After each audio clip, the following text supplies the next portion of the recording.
எரேமியா 31:14. எரேமியா 31:14. ஆசாரியர்களின் ஆத்துமாவை கொழுமையானவைகளினால் பூரிப்பாக்குவேன். என் ஜனங்கள் நான் அளிக்கும் நன்மையினால் திருப்தி ஆவார்கள் என்று கர்த்தர் சொல்லுகிறார். ஜெபிப்போம். ஸ்தோத்திரம் ஆண்டவரே, உமது கிருபைக்காய் நாங்கள் நன்றி செலுத்துகிறோம். நீர் அளிக்கிற நன்மையினால் நாங்கள் திருப்தியாகும்படிக்கான காரியத்திலே நாங்கள் அறிந்து கொள்ள புரிந்து கொள்ள எங்களது ஆவியின் கண்கள் திறக்கப்பட தேவன் தாமே உதவி செய்வீராக.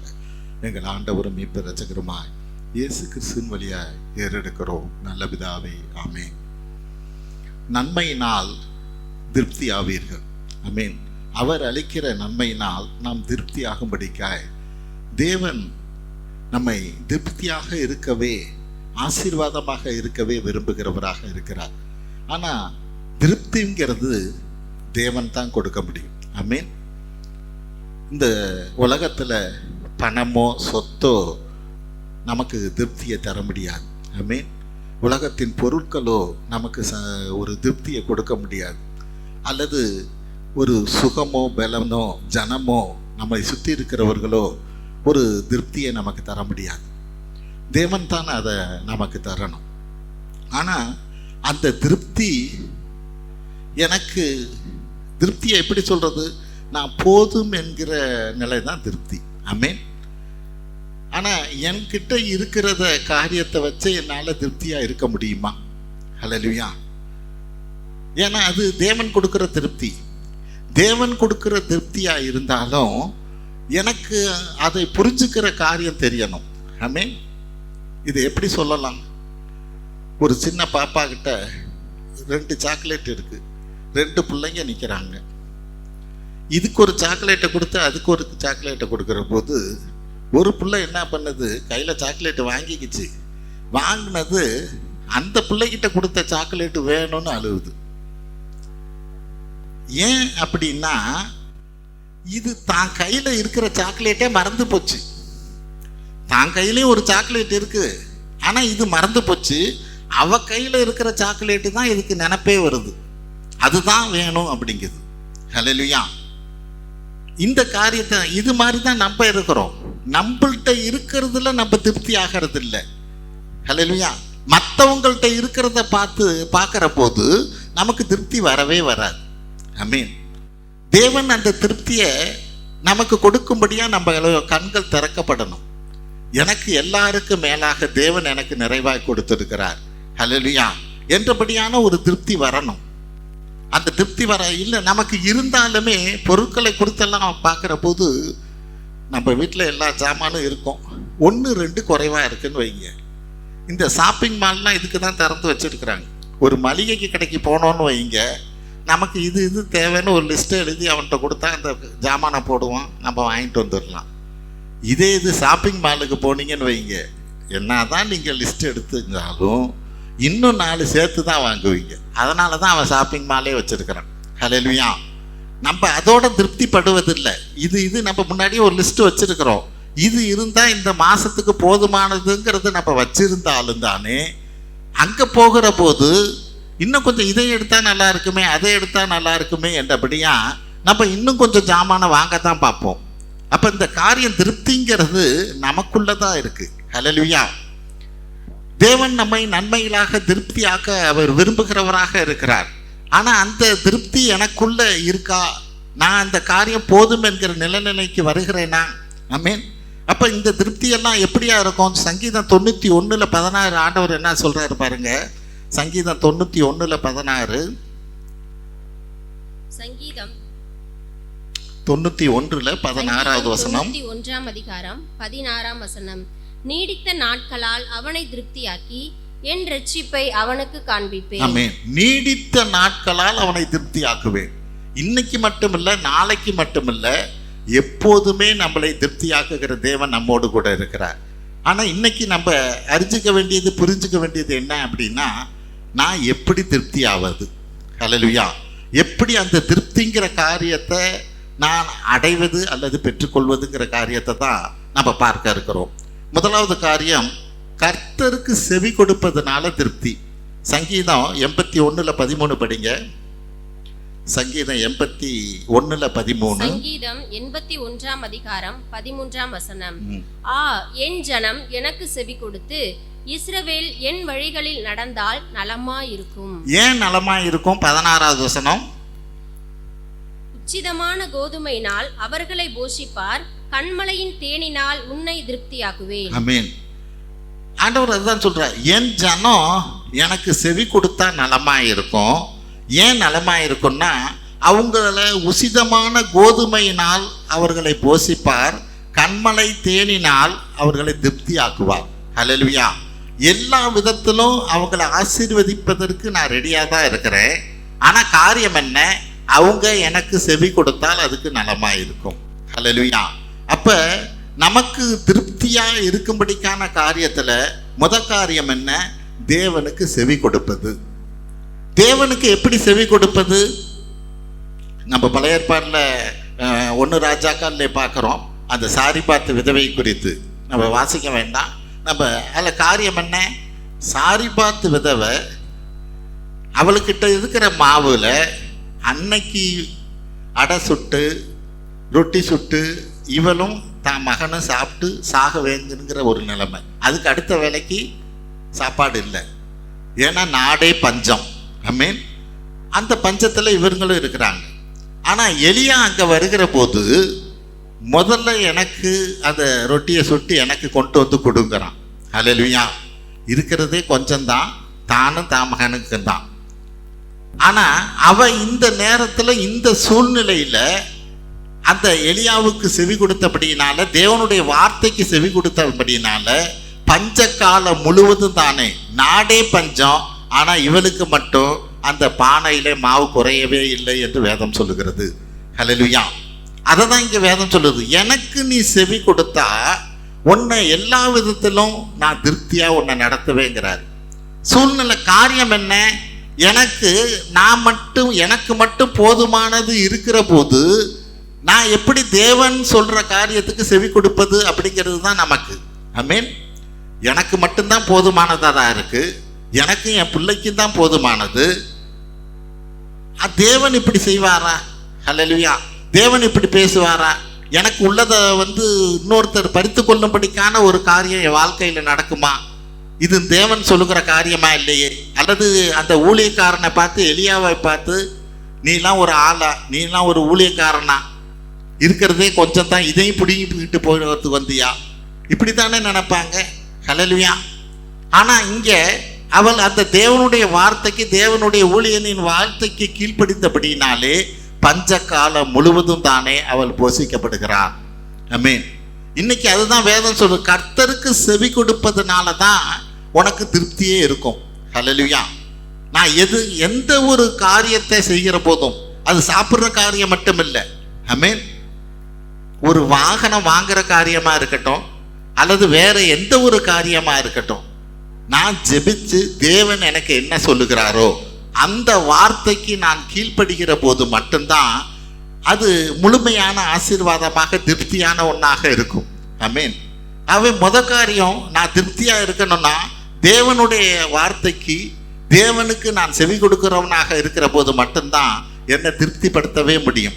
இல்லைன்னா என்னதான் நீ எவ்வளவுதான் செலவு பண்ணியிருந்தாலும் ஒரு காரியத்திற்கு உனக்கு திருப்தி வரவே வராது. ஹல்லேலூயா.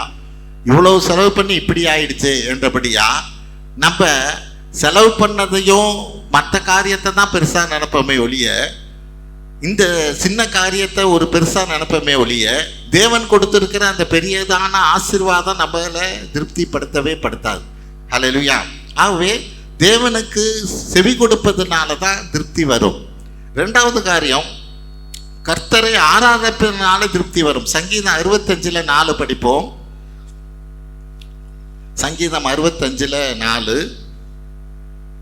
சங்கீதம் 65 அதிகாரம் 4 உம்முடைய பிரகாரங்களில் வாசமாயிருக்கும்படி நீர் தெரிந்து கொண்டு சேர்த்து கொள்ளுகிறவன் பாக்கியவான். உம்முடைய பரிசுத்த ஆலயமாகிய உமது வீட்டின் நன்மையால் திருப்தியாவோம். ஆமென். உமது பரிசுத்த ஆலயமாகிய உமது வீட்டின் நன்மையினால் திருப்தியாவோம். அதுக்கு கண்டிஷன் என்ன?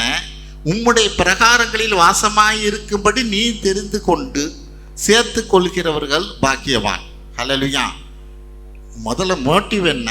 அவரது பிரகாரங்களில், அவரது ஆலயத்திலே வாசமாய் இருக்கும்படி அவர் யாரை சேர்த்து கொண்டாரோ.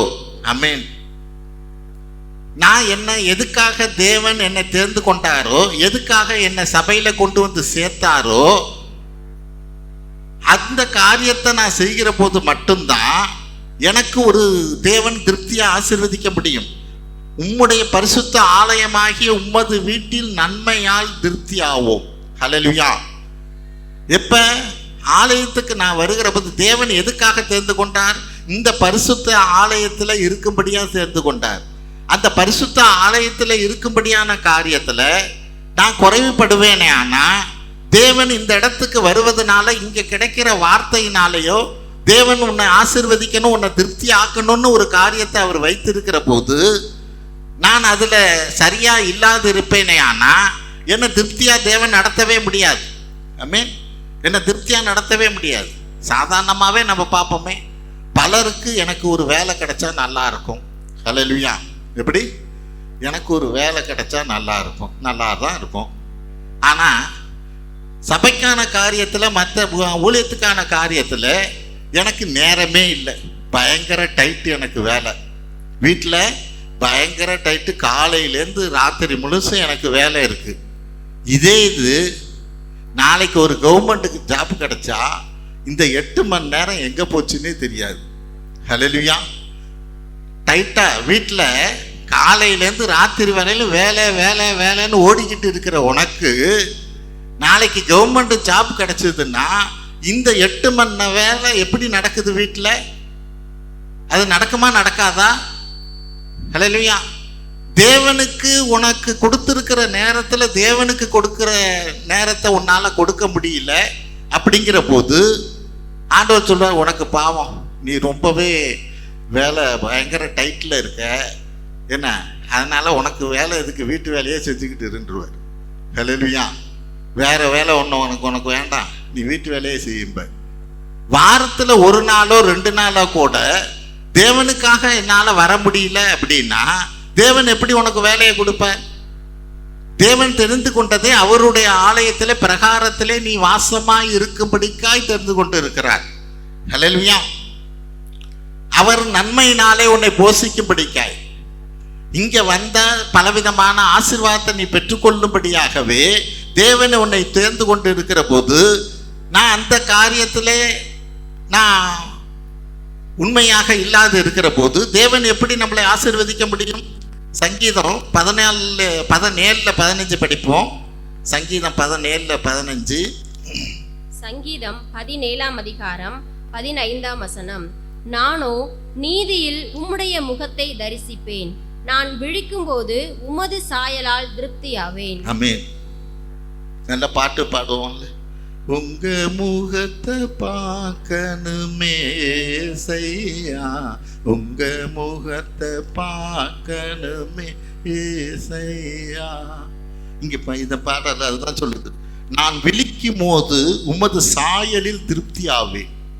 நான் விழிக்கிற போதே உன்னை நான் பார்க்கணும். உங்க சாயல்ல தான் எனக்கு திருப்தியே. அந்த நாளைக்கான திருப்தி உங்க சாயலில தான். நான் விழிக்கும் போதே எனக்கு என்ன நினப்பு வருது? மத்தியானம் கத்திரிக்காய் குழம்பு வைக்கிறதா, முருங்கைக்காய் சாம்பார் வைக்கிறதா? ஹல்லேலூயா. உலகத்துக்கான காரியம்தான் எனக்கு முதல்ல முழிப்பு வருது. தேவனுடைய முகத்தை பார்க்கணுங்கிற ஒரு முழிப்பு வருதா? ஆமென். அதுல தான் நான் திருப்தி ஆக முடியும். உம்மது சாயலினால் திருப்தி ஆவேன். ஹல்லேலூயா. அந்த முகத்தை பார்க்கணுங்கிற ஒரு ஆவல் வேணும். ஆமென். மத்தேயு 5:6 படிப்போம். மத்தேயு 5:6. மத்தேயு 5ஆம் அதிகாரம் 6ஆம் வசனம். நீதியின் மேல் பசிதாகம் உள்ளவர்கள் பாக்கியவான்கள், அவர்கள் திருப்தி அடைவார்கள். நீதியின் மேல் பசிதாகம் உள்ளவர்கள் பாக்கியவான்கள், அவர்கள் திருப்தி அடைவார்கள். இந்த நீதி என்ன? அதை தான் சங்கீதம் 17 படித்தோம். நானும் நீதியில் உம்முடைய முகத்தை தரிசிப்பேன் என்றபடியாய். அப்படின்னா என்ன? ஆண்டவராய் இயேசு கிறிஸ்து தான் நீதியா இருக்கிறார். ஆமென். அந்த ஆண்டவரை பார்க்கறதுல ஒரு பசிதாகமாக நான் இருப்பேனே, ஆனால் அவர் என்னை எல்லா விதத்திலும் தானே என்னை திருப்தி ஆக்குவார். ஹல்லேலூயா. அவரை எப்படியாவது நான் பார்க்கணும். தேவ பிரசன்னத்துக்குள்ள காலையில முதல் நாள்ல எழுந்த உடனே அந்த தேவ பிரசன்னத்துக்குள்ள நான் வரணும் என்றபடியாய் நான் அதுக்கான காரியத்தை செய்கிற போது, அவருடைய பாதத்தில் அமருகிற போது, அவர் நம்மளை அந்த நாள் முழுவதும் தானே திருப்தியாய் நடத்த வல்லவராக இருக்கிறார். ஹல்லேலூயா. அந்த நாளுக்கான காரியத்தை அவர் கையில ஒப்பு கொடுக்கிறோம். ஆண்டவரே, இந்த நாளுக்கான ஒவ்வொரு காரியத்திலும் உம்மது சமூகம் எனக்கு முன்பாக செல்லட்டும் என்றபடியாய். எதுக்கு காலையில் அவரை தரிசிக்கணும்? எதுக்கு அவர் பாதத்தில் அமரணும்? இன்னைக்கு வர்ற காரியத்தில், இன்னைக்கு வர பிரச்சனைகள் என்ன வரப்போகுதுன்னு எனக்கு தெரியாது ஆண்டவரே. ஆனாலும் நீங்க என்னோட கூட இருக்கணும், உம்மது பிரசன்னம் என்னோட கூட இருக்கணும். ஹல்லேலூயா. என்றபடியாய் நான் அவர்கிட்ட அன்னைய தினத்துல என்னை ஒப்பு கொடுக்குற காரியம்தான் காலையில தேவனை தரிசிக்கணும், தேவனுக்கிட்ட ஜெபிக்கணுங்கிற காரியம். ஹல்லேலூயா. அவர் அந்த நாளுக்கான காரியங்கள் எல்லாவற்றையுமே அவர் பார்த்து கொள்கிறவராக இருக்கிறார். மூன்றாவது காரியம், கர்த்தருக்கு பயப்படுகிறவன் தான் திருப்தியா இருப்பான். நீதிமொழிகள் 19:23.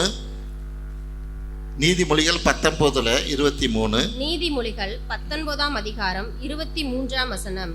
கர்த்தருக்கு பயப்படுதல் ஜீவனுக்கு ஏதுவானது, அதை அடைந்தவன் திருப்தி அடைந்து நிலைத்திருப்பான், தீமை அவனை அணுகாது. ஹல்லேலூயா. கர்த்தருக்கு பயப்படுதல் ஜீவனுக்கு ஏதுவானது, அதை அடைந்தவன் திருப்தி அடைவான். ஹல்லேலூயா. அப்ப இன்னைக்கு கர்த்தருக்கு பயப்படுகிற பயம் நமக்கு வேணும். ஆமென். கர்த்தருக்கு பயப்படுகிற பயம்னா என்ன? கர்த்தருக்கு பயப்படுதலே ஞானத்தின் ஆரம்பம்னு நீதிமொழிகள் 1:7 சொல்லுது. அதுதான் ஞானத்தின் ஆரம்பமா இருக்கு. எது கர்த்தருக்கு பயப்படுற பயம் ஞானத்தின் ஆரம்பம்னா இது எப்படி இருக்கணும்? மத்தேயு 6:33 படியாய் முதலாவது தேவனுடைய ராஜ்யத்தையும் அதுக்கான நீதியை தேடு, மற்றதெல்லாம் நான் கூட்டி தருவேங்கிறார். ஹல்லேலூயா. அப்ப நான் கர்த்தருக்கு பயப்படுகிறவன்னா முதலாவது தேவனுடைய ராஜ்யத்தை நான் தேடணும். ஆமென். தேவனுடைய ராஜ்யத்தை தேடுறதுன்னா என்ன? தேவனுடைய ஆளுகை என் வாழ்க்கையில இருக்கணும். ஆமென். தேவனுடைய ராஜ்யத்தை தேடுவதுன்னா என்ன? தேவனுடைய ஆளுகை, வழிநடத்துதல் என் வாழ்க்கையில இருக்கணும். அது இருக்கிற போதுதான் மற்றதெல்லாம் தானே சேர்த்து தருவார், நான் திருப்தியா இருக்க முடியும். ஆமென். அப்ப தேவனுக்கிட்ட நான் என்ன காரியங்கள், தேவனுக்கிட்ட நான் முதலாவது அவரை தேடுகிற காரியத்துல இருக்கிறது தான் தேவனுக்கு பயப்படுகிற பயமாக இருக்கிறது. இந்த பயம் என்ன திருப்தியா நடத்த வல்லதாக இருக்கிறது. மற்றதெல்லாம் சரீர முயற்சி. ஆமென். மற்றதெல்லாம் 1 தீமோத்தேயு 4:8 பார்ப்போம். 1 தீமோத்தேயு 4:8. 1 தீமோத்தேயு 4ஆம் அதிகாரம் 8ஆம் வசனம். சரீர முயற்சி அற்ப பிரயோஜனம் உள்ளது, தேவ பக்தியானது இந்த ஜீவனுக்கும் இதற்கு பின்வரும் ஜீவனுக்கும் வாக்குத்தத்தம் உள்ளதாகையால் எல்லாவற்றிலும் பிரயோஜனம் உள்ளது. ஆமென். சரீர முயற்சி அற்ப பிரயோஜனம் உள்ளது. ஆமென். இப்ப கர்த்தருக்கு பயப்படுகிற பயம் இருந்தா நான் சரீர முயற்சிக்கு உள்ளாக நான் போகவே மாட்டேன். தேவ பக்தி தான் இந்த ஜீவனுக்கும் இதற்கு பின்வரும் ஜீவனுக்கும் வாக்குத்தத்தம் உள்ளதாகையால் எல்லாவற்றுக்கும் பிரயோஜனம் உள்ளது. எல்லாவற்றுக்கும் பிரயோஜனம் உள்ளதுன்னா என்ன அர்த்தம்?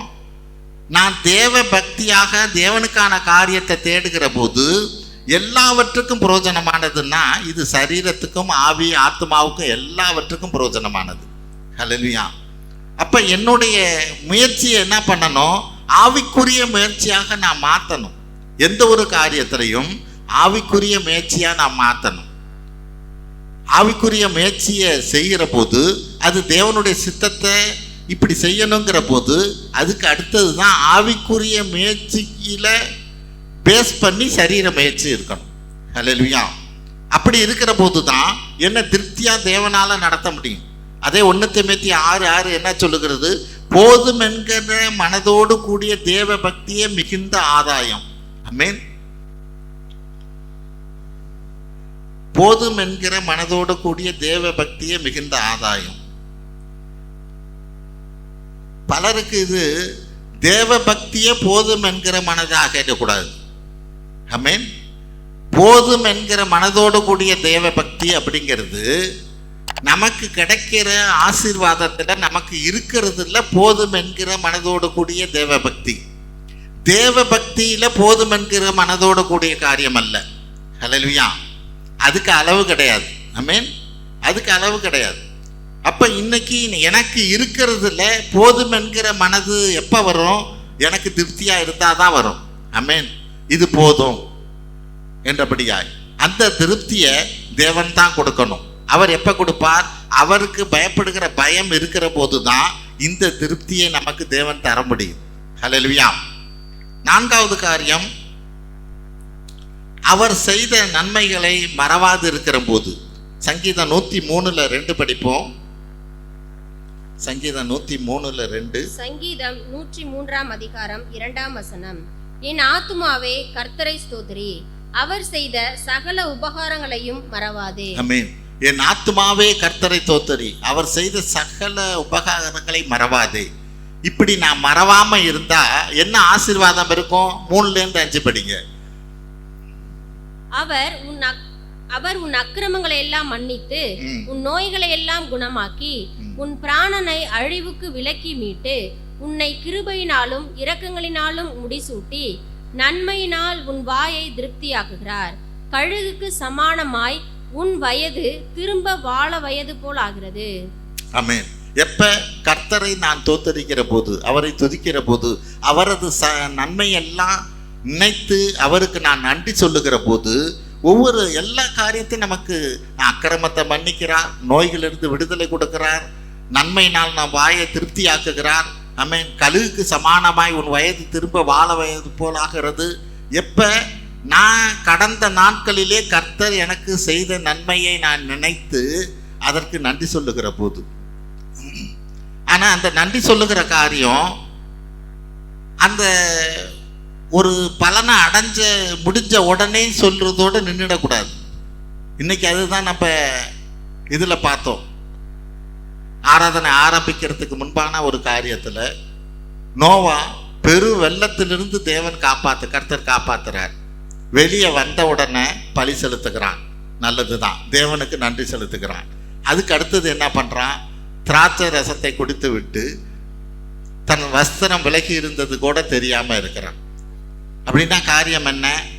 தேவன் எனக்கு ஒரு நன்மை செய்திருக்க, நான் நன்மை செய்ததுக்கு ஒரு நன்றியை செலுத்திட்டேன். இனிமே நான் எப்படி வேணாலும் இருந்துக்குவேன். ஹல்லேலூயா. என் வாழ்க்கை எப்படி வேணாலும் இருக்கும். தேவன் என்னை காப்பாத்தினார், நல்லது. அதுக்காக தான் நான் காத்ததுக்கு ஒரு நன்றியை செலுத்திட்டேன்ல. ஆமென். நான் பலி செலுத்திட்டேன். இனிமே என் வாழ்க்கை எப்படி வேணாலும் இருக்கும். அப்படி அல்ல. ஹல்லேலூயா. நான் தேவன் ஒரு ஜீவனை கொடுத்திருக்கிறார்னா அது வாழ்நாளெல்லாம் கொடுத்த ஒரு காரியம். அப்ப நான் ஒவ்வொரு நாளுமே நான் அந்த ஜீவனுக்காக நான் நன்றி சொல்றவனா இருக்கணும். தேவன் செய்த ஒரு நன்மையை ருசித்திருக்கிறேன்னா ஒவ்வொரு நாளும் அதற்கு நன்றி சொல்லுகிறவனாக இருக்கணும். இதை சொல்லுகிற போதுதான் நான் வழி விலகாமலும் இருப்பேன். ஹல்லேலூயா. ஆகவே இதை தேவன் நம்மள்கிட்ட எதிர்பார்க்கிறவராக இருக்கிறார். அப்பதான் அவர் என்ன சொல்றார்? நன்மையினால் உன் வாயை திருப்தி ஆக்குவேன் என்றபடியாய். இன்னும் உபாகமம் 8:10-11 படிப்போம். உபாகமம் 8:10-11 வசனங்களை. உபாகமம் 8:10-11 ஆகையால் நீ புசித்து திருப்தி அடைந்திருக்கையில் உன் தேவனாகிய கர்த்தர் உனக்கு கொடுத்த அந்த நல்ல தேசத்துக்காக அவரை ஸ்தோத்தரிக்க கடவாய். உன் தேவனாகிய கர்த்தரை மறவாதபடிக்கும் நான் இன்று உனக்கு விதிக்கிற அவருடைய கற்பனைகளையும் நியாயங்களையும் கட்டளைகளையும் கை கொள்ளாமற் போகாதபடிக்கும் எச்சரிக்கையாயிரு. ஆமென். நீ புசித்து திருப்தியாய் இருக்கையில் உன் தேவனாகிய கர்த்தர் உனக்கு கொடுத்த அந்த நல்ல தேசத்துக்காக அவரை ஸ்தோத்தரி. இப்ப நான் நல்லா இருக்கிற நேரம் நான் என்ன பண்ணிக்கிட்டு இருக்கிறேன்? தேவன் என்னை ஆசீர்வதித்து எல்லா விதத்திலும் நல்லா இருக்கிற நேரத்தில் நான் குடும்பத்தோட என்ஜாய் பண்றவனாக இருக்கிறேன்னா, குடும்பத்தோட டிவியை பார்க்கறவனா இருக்கிறேன்னா, நீ அந்த நேரத்தில் தேவன் என்ன சொல்றாரு? உன்னை நல்லா வச்சிருக்கிறதுக்காக என்னுடைய சமூகத்தில் என்னை தோத்தரிங்கிறார். ஹல்லேலூயா. ஒரு நல்ல தேசத்துல நல்ல இடத்துல உன்னை குடும்பமா நான் ஆசீர்வதிச்சு இருக்கிற போது நீ அதை நினைச்சு நீ எனக்கு தோத்திரம் பண்ணு அப்படிங்கிறார். ஹல்லேலூயா. அப்ப இந்த காரியத்தை தேவன் நம்மளிடத்துல எதிர்பார்க்கிறவராக இருக்கிறார். நம்ம குடும்பத்தில் இதை நம்ம செய்கிறவர்களாக முன்னோடியாக இருக்கணும். ஹல்லேலூயா. இன்னைக்கு நல்லா இருக்கிறோம், சந்தோஷமாக இருக்கிறோம், எல்லாருக்கும் யாருக்கும் எந்த ஒரு பலவீனம் இல்லாமல் தேவன் நம்மளை ஆசீர்வதித்திருக்கிறார். சரி, இன்னைக்கு வர்ற இத்தனாம் தேதி நம்ம ஒரு உபவாச கூட்டத்தை வைப்போம், வீட்டில் எல்லாரும் ஒன்று கூடி நம்ம ஜெபிப்போம், இவ்வளோ நேரத்தை கொடுப்போம், தேவன் நம்மளை ஆசீர்வதித்திருக்கிறார். ஆமென்.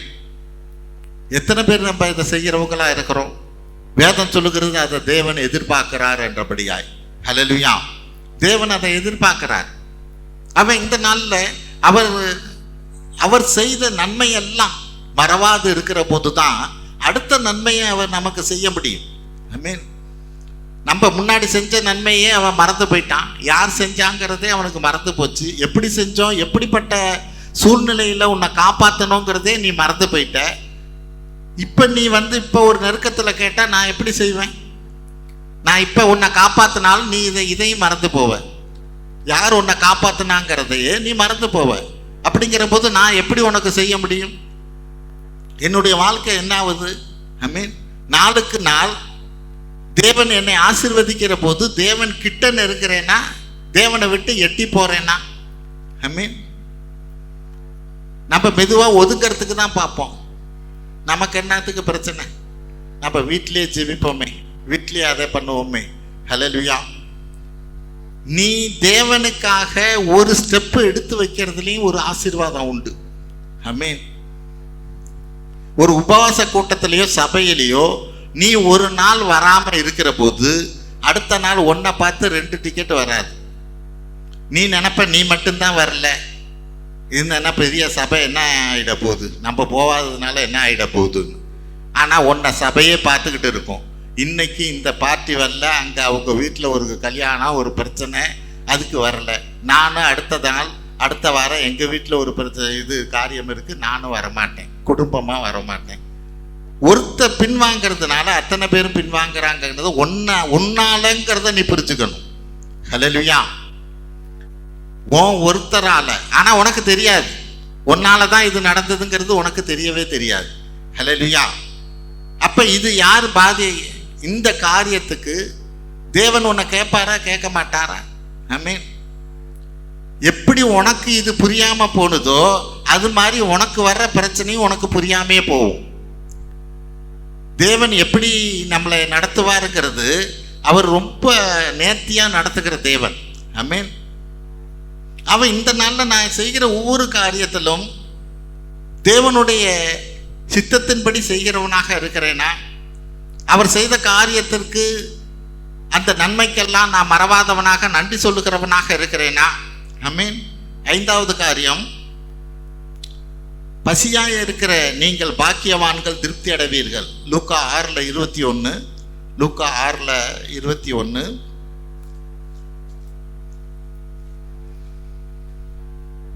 லூக்கா 6ஆம் அதிகாரம் 21ஆம் வசனம்.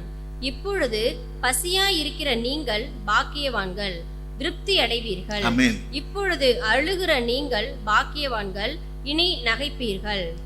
பசியாய் இருக்கிற நீங்கள் பாக்கியவான்கள், திருப்தி அடைவீர்கள். இந்த பசி எந்த பசி? ஆண்டவரை தேடணுமேங்கிற பசி. நான் இன்னைக்கு ஜெபிக்காம இருக்கிறேனே, நான் இன்னைக்கு ஜெபிக்கணுமேங்கிற பசி.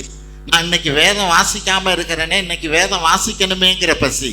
தேவனுடைய சமூகத்தில் நான் இன்னைக்கு உட்காராம ஓடிக்கிட்டே இருக்கிறேனே, எப்படியாவது அவர் பாதத்தில் ஒரு 10 நிமிஷமாவது உட்காரணுங்கிற இந்த பசி.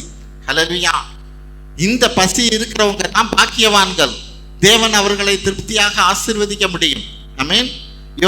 யோவேல் 2:16 படிப்போம். யோவேல் 2வது அதிகாரம் 16வது வசனம். யோவேல் 2ஆம் அதிகாரம் 16ஆம் வசனம். ஜனத்தை கூட்டுங்கள், சபையை பரிசுத்தப்படுத்துங்கள், முதியோரை சேருங்கள், பிள்ளைகளையும் பால் உண்கிற குழந்தைகளையும் கூட்டுங்கள். மணவாளன் தன் அறையையும் மணவாட்டி தன் மறைவையும் விட்டு புறப்படுவார்களாக. ஆமென். இது செய்கிற போது என்ன ஆசீர்வாதம்? 19வது வசனம் படிங்க. கர்த்தர் மறுமொழி கொடுத்து தமது ஜனத்தை நோக்கி, இதோ நான் உங்களை இனி புறஜாதிகளுக்குள்ளே நிந்தையாக வைக்காமல் உங்களுக்கு தானியத்தையும் திராட்சை ரசத்தையும் எண்ணெயையும் கொடுத்தேன், நீங்கள் அதனால் திருப்தியாவீர்கள். ஆமென். எப்ப நாம் ஜனமாக கூடி தேவனை ஆராதிக்கிற போது, ஒரு உபவாச கூட்டத்தை வச்சு நம்ம எல்லாம் தேவன் சமூகத்தில் வந்து விழுகிற போது தேவன் எல்லா காரியத்தையும் நமக்கு வாக்கிய செய்கிறவராக இருக்கிறார். ஹல்லேலூயா. சபையில் அதுக்கான ஒரு நாளை குறிப்பிடுகிற போது அன்னைக்கு நம்ம தவறாமல் வர்றவங்களா இருக்கணும், குடும்பமாக வர்றவங்களா இருக்கணும். ஹல்லேலூயா. அப்ப தேவன் நம்மளை திருப்தியாக நடத்துகிறவராக இருக்கிறார். உங்களுக்கு தானியத்தையும் திராட்சை ரசத்தையும் எண்ணெயும் கொடுத்து நீங்கள் அதனால் திருப்தி ஆவீர்கள். ஹல்லேலூயா. இன்னும் சங்கீதம் 22:26 பாருங்க. சங்கீதம் 22:26, 22:26, சிறுமைப்பட்டவர்கள் புசித்து திருப்தி அடைவார்கள். ஹல்லேலூயா. சிறுமைப்பட்டவர்கள் யார்? இந்த சிறுமைப்பட்டவர்கள், சிறுமைப்பட்டவர்கள் புசித்து அவர்கள் திருப்தி அடைவார்கள். யார் இந்த சிறுமைப்பட்டவர்கள்? யார் யாரெல்லாம் தேவன் மற்றவங்களால உங்களை சிறுமைப்படுத்துகிறார்களோ அதுக்கு தோத்திரம் பண்ணணும். ஆமென். மற்றவங்க நம்மளை எந்த விதத்திலையாவது, இன்னும் சொல்ல போனா இது எப்படிப்பட்டதுன்னா 1 கொரிந்தியர் 13:7 அன்பை குறித்து பவுல் சொல்லுகிற போது ஒரு காரியத்தை சொல்வார். எல்லாவற்றையும் சகிக்கும். அன்புக்கு டெஃபினிஷன் என்ன? அவர் நிறைய கொடுக்கிறார். அதுல ஒரு காரியம் எல்லாவற்றையும் சகிக்கும். ஆமென். இந்த சகிப்புத்தன்மை தான் இங்க நம்ம பார்க்கிறது. சிறுமைப்பட்டவர்கள் புசித்து திருப்தி அடைவார்கள். யாரால நாம் எல்லாம் சிறுமைப்படுத்தப்படுகிறோமோ அந்த நேரத்தில் அந்த காரியத்தில் எனக்கு ஒரு சகிப்புத்தன்மை இருக்குமானா தேவன் அதுக்கு அத்தனையான ஆசீர்வாதத்தை எனக்கு கொடுப்பார். ஹல்லேலூயா.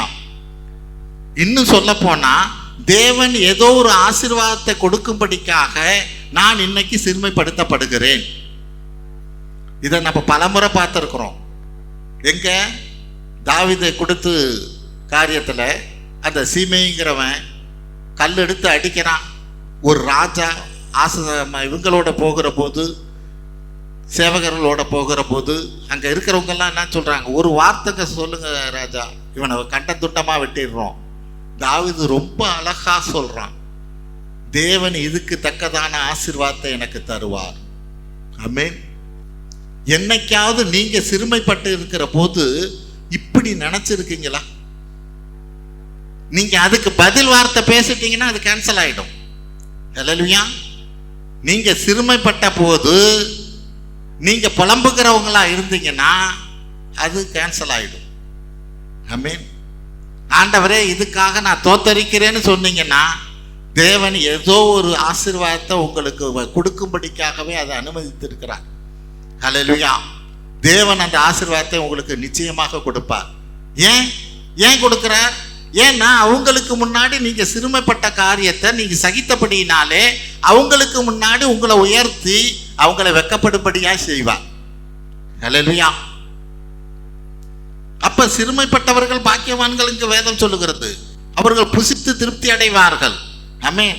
ஆனா அதை நான் எப்படி பெற்றுக்கொள்வது, எப்படி நான் அனுபவிப்பது, எப்படி அதை எனக்கு ஆசீர்வாதமாக மாற்றுவதுங்கிறது நான் அறிந்தவனாக புரிந்தவனாக இருக்கிற போது மட்டும்தான் அது எனக்கு பலனளிப்பதாக இருக்கும்.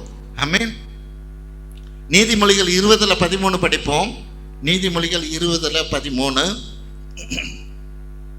நீதிமொழிகள் 20ஆம் அதிகாரம் 13ஆம் வசனம். தூக்கத்தை விரும்பாதே, விரும்பினால் தரித்திரனாவாய். கண் விழித்திரு, அப்பொழுது ஆகாரத்தினால் திருப்தியாவாய். ஆமென். நீ கண் விழித்திருக்கிற போது அப்பொழுது ஆகாரத்தினால் திருப்தியாகுவாய். இது மேலோட்டமாக பார்க்கிற போது நம்ம கண் விழித்து சோர்வு இல்லாமல் நம்ம உழைப்பதுனால தேவன் உலக பிரகாரமான ஆசீர்வாதத்தினால நம்மளை திருப்தியாக்குவார். அது ஒரு காரியம். ஆனால் இங்கே இன்னும் அடுத்த காரியம் என்ன? நான் கண் விழித்து தேவனுடைய பாதத்தில் அமர்கிற போது தேவன் என்னை திருப்தியாக்குவார். ஹல்லேலூயா. தேவனுடைய பாதத்தில் அமர்ந்து தேவனை துதிக்கிற போது, தோத்தரிக்கிற போது தேவன் என்னை திருப்தியாக்குவார். எப்படி? மத்தேயு 4:4 அதுதான் சொல்லுது. மனுஷன் அப்பத்தினால் மாத்திரமல்ல தேவனுடைய வாயிலிருந்து புறப்படுகிற ஒவ்வொரு வார்த்தையினாலும் பிழைப்பான். அதை தான் நம்ம அங்கே பார்க்குறோம். கண் விழித்து நீ இருக்கிற போது ஆகாரத்தினால் திருப்தியாக்குவார். ஹல்லேலூயா. தேவனுடைய வார்த்தை உன்னை திருப்தியாக்கும். உலக பொருட்களோ உலக காரியமோ உன்னை திருப்தியாக்கவே முடியாது. தேவனுடைய வார்த்தை மட்டும்தான் உன்னை திருப்தியாக்க முடியும். ஆமென். தேவனுடைய வார்த்தை மட்டும்தான் திருப்தியாக்க முடியும்னா, தேவனுடைய ஒரு வார்த்தையை படிக்கிற போது நம்ம உள்ளத்தில் ஏற்படுகிற ஒரு சமாதானம், சந்தோஷம் மட்டுமல்ல, அந்த வார்த்தையே உன்னை ஆசீர்வதிக்கும். ஹல்லேலூயா. உனக்கு என்ன தேவையோ, உனக்கு திருப்தியா இருக்க என்ன தேவையோ அதை கொண்டு வந்து சேர்க்கும். ஆமென். தேவன் உன் தேவைகளை எல்லாம் சந்திப்பார்னா அந்த வார்த்தையோட நின்று போறதில்லை. தேவன் நம்மளுடைய தேவையை சந்திக்கும்படியா எனக்கு என்னென்ன தேவையோ அதையெல்லாம் தானே எல்லா பக்கத்திலிருந்து என்னை கொண்டு வந்து சேர்ப்பார். ஆமென். இப்ப தேவனுடைய வார்த்தையை நான் கண் விழித்து படிக்கிறதுனால அந்த வார்த்தை மட்டுமல்ல, இங்க ஆண்டவர் சொல்றபடி ஒரு மனுஷன் அப்பத்தினால் மாத்திரமல்ல, தேவனுடைய வாயிலிருந்து புறப்படுகிற வார்த்தையினாலே. ஆமென். அவர் ஒரு வார்த்தை சொன்னா அது நடக்கும். உன் தேவையெல்லாம் நான் சந்திப்பேன்னு சொல்லிட்டாருன்னா என் தேவையெல்லாம் அவர் அந்த வார்த்தையோடு நின்றுடாது. அந்த வார்த்தை அதுக்கான காரியத்தை எல்லாம் எனக்கு கொண்டு வந்து சேர்க்கும். ஆமென். அப்ப இன்னைக்கு எனக்கு தேவை, பசியா இருக்கிற நீங்கள் பாக்கியவான்கள் திருப்தி அடைவீர்கள்னா, நான் ஆண்டவரை தேடுகிற காரியத்துல, தேவனுடைய பாதத்துல அமருகிற காரியத்துல, வேதத்தை வாசிக்கிற காரியத்துல, நான் அதுல எனக்கு பசி தேவை. ஹல்லேலூயா. நான் இன்னைக்கு இப்படி செய்யலையே, இப்படி பண்ணலையே என்றபடியான ஒரு தாகம் இருக்கிற போது தேவன் என்னை ஆசீர்வதிப்பார். ஆமென். எனக்கு திருப்தியா எனக்கு கொடுப்பார். கடைசியாக ஆத்ம வருத்தத்தின் பலனினால் திருப்தி. ஏசாயா 53:11. ஏசாயா 53:11 படிப்போம்.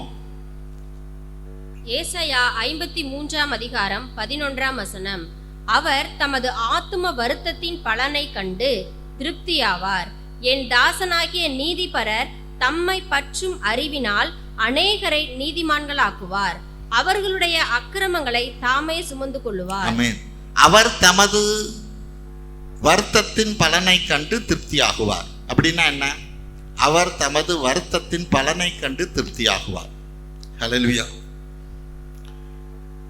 செக்கினாவுக்கு வர்ற பலரை நம்ம ஒரு வாரத்தில் பார்க்குற போது அவங்க செய்கிற லொட்டி, பலவிதமான காரியங்கள், பிரச்சனைகள் எல்லாம் தானே, என்னடா இவங்க இப்படி இருக்கிறாங்களே என்றபடியா அவங்க செய்கிற காரியம், அவங்க பேசுறது எல்லாம் நமக்கு வருத்தத்தை கொடுக்கறதா தான் இருக்கும். ஆனால் அதுக்கு அடுத்த வாரத்திலேயோ அந்த கடைசியில் அவங்க முழுமையா அவர்கள் விடுதலையாகி போகிற போது காரியம் என்ன? அவர் தமது வருத்தத்தின் பலனை கண்டு திருப்தியாகுவார். நான் முன்னாடி எவ்வளவு வருத்தப்பட்டேன், எவ்வளோ கஷ்டப்பட்டேன், இவங்க இப்படி இருக்கிறாங்களே என்றபடியாக நான் நினைத்து கொண்டு இருந்தேன்னா, இன்னைக்கு அந்த பலனை திருப்தியை நான் பார்க்குற போது எனக்கு தேவன் ஒரு திருப்தியை கொடுப்பார். ஹல்லேலூயா. அவர்கள் நல்ல ஒரு மாற்றத்தோடு நல்ல ஒரு விடுதலையோடு செல்லுகிற போது நான் பட்ட வருத்தங்கள் எல்லாம் தானே மாறி போகும். அதை திருப்தியாய் தேவன் எனக்கு மாற்றி கொடுப்பார். ஹல்லேலூயா. அப்ப இப்படி இருக்கிற காரியத்துல நமக்கு வர்ற பிரச்சனைகள் இல்லை, நமக்கு வர்ற நெருக்கங்கள் இல்லை, இந்த வருத்தத்தினால நான் பலனை கண்டடைகிற ஒரு திருப்திக்குள்ளாக நான் வருகிறவனாக இருக்கிறேனா? ஆமென். சில நேரங்கள் கஷ்டம்தான். சில பேச்சுக்களை பார்க்கிற போது, சில செயலை நம்ம பார்க்கிற போது அது மிகவும் நமக்கு வேதனை கொடுப்பதாக இருக்கலாம். ஆமென். ஆனாலும் தேவன் அவர்களை மாற்ற வல்லவர். ஹல்லேலூயா. நம்ம கொஞ்சம் பொறுமை வேணும். ஆமென். நம்ம கொஞ்சம் பொறுமையோடு அதை ஏற்றுக்கொள்ளுகிற போது தேவன் ஒரு நாள் அவர்களுக்குள்ளாய் வருகிற மாற்றத்தினாலே நம்மளை திருப்தியாக்குவார். யோவான் 12:27 படிப்போம். யோவான் 12:27. ஆண்டவராய் இயேசு கிறிஸ்து என்ன சொல்றாரு பாருங்க. யோவான் 12:27. இப்பொழுது என் ஆத்துமா கலங்குகிறது, நான் என்ன சொல்லுவேன்? பிதாவே, இந்த வேளை நின்று என்னை இரட்சியும் என்று சொல்லுவேனே. ஆகிலும் இதற்காகவே இந்த வேளைக்குள் வந்தேன். இப்பொழுது என் ஆத்துமா கலங்குகிறது, நான் என்ன சொல்லுவேன்? பிதாவே இந்த வேலையினின்று என்னை இரட்சியும் என்று சொல்வேனோ? ஆமென். ஆகிலும் இதற்காகவே இந்த வேலைக்குள் நான் வந்தேன். ஹல்லேலூயா. இப்ப எனக்கு வர நெருக்கங்கள் பிரச்சனைகளிலிருந்து என்னை காப்பாற்றும் என்றபடியாய் நான் சொல்வேனோ? ஆமென். நான் இதற்காகவே வந்தேன்னு நீங்க ஏத்துக்க முடியுமா? ஹல்லேலூயா. ஏன் கேட்டா, எங்கோ ஒரு இடத்துல ஆண்டவராக இயேசு கிறிஸ்து அடிக்கப்படுறார், நொறுக்கப்படுறார். அதுக்கு உலகத்தின் ஓரத்தில் இருக்கிற நான் ரட்சிப்பு அடைகிறேன். ஆமென். நான் ரட்சிப்பு அடைகிறேன். எங்கேயோ அவர் சாட்டையால் அடிக்கப்பட்டார், எங்கேயோ ஒரு இடத்துல சிலுவையில் அறையப்பட்டார். ஆனால் அதனோட பலன் இன்னைக்கு நான் எங்க ஒரு மூலையில் இருக்கிறேன்னா ரட்சிப்புக்குள்ளாக வருகிறேன். ஆமென்.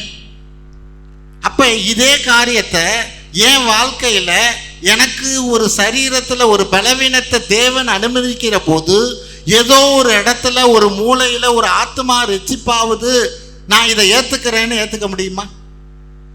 ஆமென். இதற்காகவே நான் வந்தேன் என்றபடியா நீ ஏற்றுக்கொள்ள முடியுமா? ஆமென்.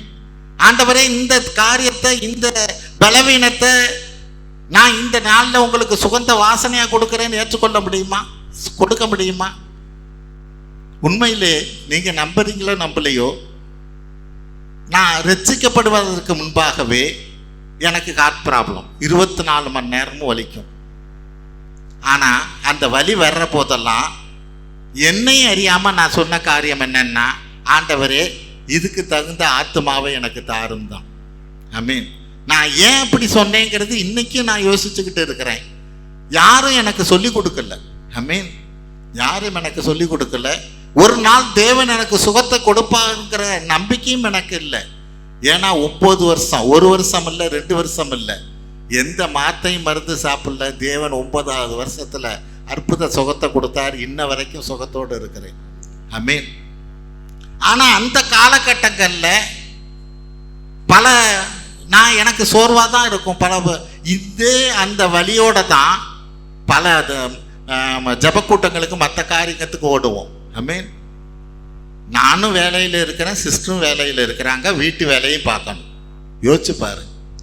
ஒருத்த வீட்டில் வேலை இருந்தாவே இன்னொருத்த என்ன பண்ணுவாங்க, வீட்டுக்காரர் வந்துடுவார், அவருக்கு அதை செய்யணும், இதை செய்யணும், இல்லை இது இவங்களுக்கு இதை செய்யணும், நான் இன்னைக்கு சனி ஞாயிறு வர முடியாது. ஹல்லேலூயா. ஆனால் நாங்கள் 2 பேரும் வேலையில் இருந்தோம். என்னைக்காவது உங்களால் ஒரு ப்ரேயர் மீட்டிங் நடந்து அதுக்கு நாங்கள் போகலன்னு இருக்காது. நாங்கள் இருந்தால் தான் அந்த ப்ரேயர் மீட்டிங்கே நடக்கும். நாங்கள் தான் முன்னாடி இருப்போம். நாங்கள் 2 பேருமே வேலையில் இருந்தோம். ஹல்லேலூயா. எங்களுக்கும் பிள்ளைங்க இருந்தது, எங்களுக்கும் மாமனார் மாமியார் இருந்தாங்க. ஹல்லேலூயா. தேவன் நான் அன்னைக்கு ஓடினபடினால தான் கொஞ்சத்தில் உண்மை உள்ளவனாக இருக்கிறவனுக்கு அநேகத்தில் அதிபதியாக்குவேன்னு தேவன் இந்த காரியத்தை கொடுத்திருக்கிறார். ஹல்லேலூயா. அப்ப நான் இன்னைக்கு ஆண்டவராக இயேசு கிறிஸ்து சொல்லுகிறது போல, பிதாவே இந்த வேலையில் நின்று என்னை இரட்சியும் என்று சொல்வேனோ? இதற்காகவே நான் வந்தேன் என்றபடியா எனக்கு வர்ற பாடுகளை, பிரச்சனைகளை நான் இதுக்காக தான் வந்திருக்கிறேன். ஆண்டவரே, எனக்கு வர்ற சரீரத்தில் இருக்கிற பலவீனமா எந்த பலவீனமோ நான் ஏத்துக்கிறேன். என் குடும்பம் ஆசீர்வதிக்கப்படணும், என் குடும்பத்துக்கு ஒரு விடுதலையை தரணும். ஹல்லேலூயா. என் சபைக்கு ஒரு ஆசீர்வாதத்தை கொடுக்கணும். ஆமென். என்றபடியா நான் இந்த வேலைக்காக தான் வந்தேன் என்று ஏற்றுக்கொள்ள முடியுமா? ஆமென். அங்க அதை தான் வசனம் சொல்லுகிறது. அவர் தமது வருத்தத்தின் பலனை கண்டு திருப்தி ஆவார். ஹல்லேலூயா. இன்னைக்கு அந்த பலனை கண்டு நான் திருப்தி ஆகுறேன். ஆமென்.